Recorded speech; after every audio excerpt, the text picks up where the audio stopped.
En esta oportunidad hablaremos de los ríos. El río es una corriente permanente de agua que se desplaza pendiente abajo. Es una corriente natural de agua dulce que debe fluir continuamente y desembocar en un lago, mar u otro río. En su recorrido pasa por ciertas etapas, lo que hace que cada uno tenga su característica particular. Así es que se lo divide en 3 etapas o cursos: curso alto, medio y bajo. La imagen simplifica este concepto de los distintos cursos. Ahí se ve bien clarito. Las partes del río son el cauce, un canal situado en el fondo del valle por donde fluye el agua, es lo que mejor lo representa, tal vez. O sea, es la depresión del terreno que contiene al agua que circula. Cuenca es el área total que drena o desagua un río y su influencia. Se clasifican en abiertas o exorreicas, cerradas o endorreicas y arreicas dependiendo de dónde desembocan. De las abiertas existen 7 en el mundo que corresponden a grandes cuerpos de agua y son las cuencas del Atlántico y Pacífico, Índico, Mediterráneo, Caribe, Ártico y Antártico. En las cerradas, los ríos desembocan en cuerpos de agua internos a las masas continentales sin salida al mar. Pueden desembocar entonces en pantanos, lagunas o lagos. Las cuencas arreicas son aquellas que no desembocan ni en mares ni en lagos y terminan evaporándose o infiltrándose en el suelo hasta desaparecer. El caudal es la cantidad de agua que pasa por un punto dado del cauce. Siempre se toma en un tiempo determinado, pero por lo general se mide en metros cúbicos por segundo. Régimen es la variación de caudal que sufre el río en un periodo determinado. Depende del clima, del tipo de suelo y de la vegetación. Un delta se forma por acumulación de enormes cantidades de sedimentos que se van depositando en las desembocaduras y no son removidas por mareas importantes.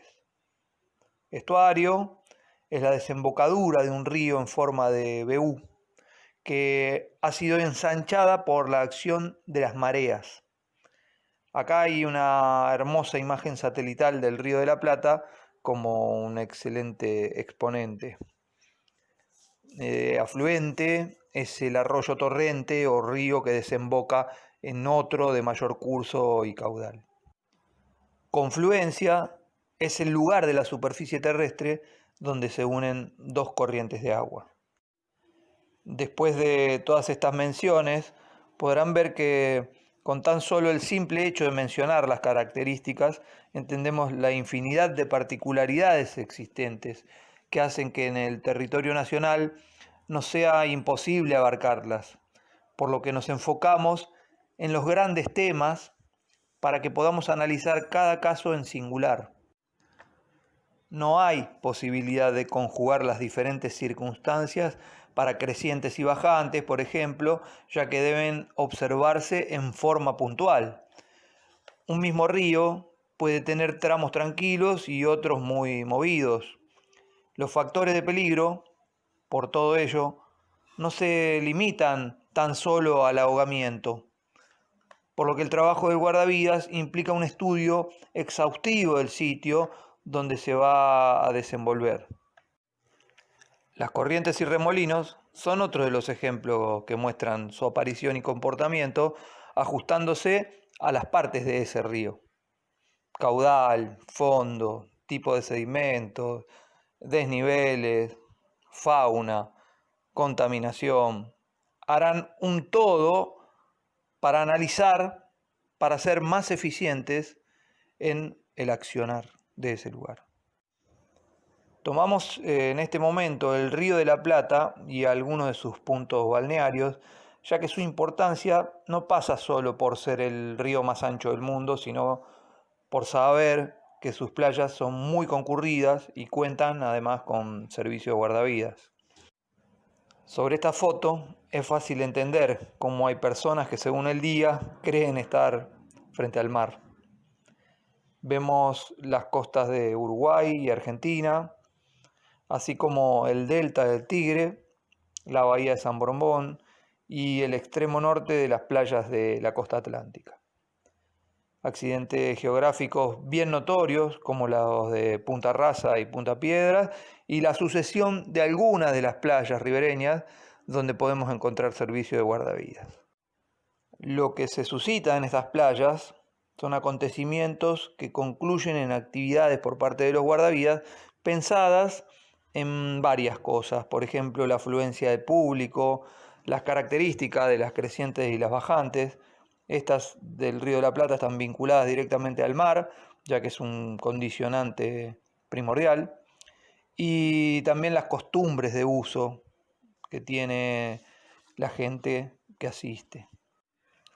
Así es que se llegan a hacer algunos salvamentos semejantes a los que se ven en las playas marítimas, pero mayor cantidad de asistencias y tareas de prevención a partir de los recursos e ingenio de diseño en el sistema de trabajo. A la hora de evaluar riesgos potenciales, entonces los guardavidas, analizamos las características generales y las particulares de ese río y ese punto en particular.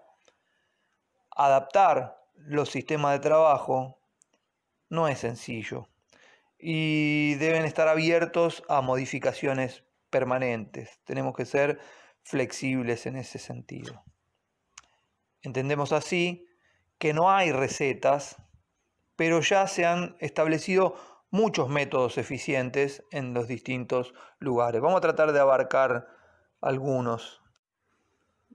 Podemos remarcar que tenemos en la Argentina muchos ríos realmente correntosos y una de las destrezas que permanentemente entrenan los guardavidas es lidiar con ese tipo de corrientes, entender dónde se puede entrar con seguridad, cómo aprovechar la fuerza de ese río para capitalizarla en función de un salvamento o plantear distintos escenarios de accidentes que puedan ocurrir con los turistas y también apoyados en las experiencias de lo que ya ha sucedido.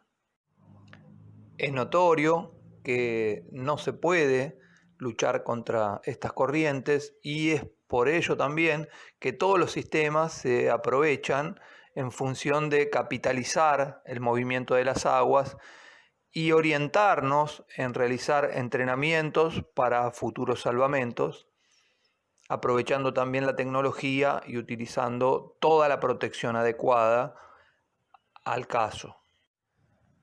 Entendiendo los distintos suelos, los distintos comportamientos, la forma que toma determinado río en determinadas situaciones, en determinados espacios, también se puede estudiar el comportamiento de las corrientes y los remolinos. Entonces, entrar en esos sitios, curiosear y después entrenar es lo más lógico para alguien que va a tener que enfrentar algún peligro en un potencial de accidente. Muchos de los servicios de guardavidas que se presentan y se adecúan a un lugar implican simplemente agentes dedicados a la prevención, asistencia y los primeros auxilios, y no tanto al salvamento acuático propiamente dicho. Digamos que nos dedicamos a prevenir, a reducir riesgos, pero jamás podemos impedir ciertos imprevistos, por lo que debemos dominar todas las técnicas específicas que hacen a la profesión. Lo que jamás vamos a poder resolver es la negligencia y actos imprudentes de las personas. El valor que se le da a la vida se muestra en cada acto. El guardavidas honra su profesión pensando incansablemente en cómo obtener recursos, técnicas, estudios o información con el fin único de evitar el sufrimiento de los otros. No descansaremos a pesar de ser conscientes de que nuestra labor no tiene fin. Nuestro principal propósito es ayudar a otros. Prediquemos con profesionalismo que la recompensa de salvar una vida es inexplicable.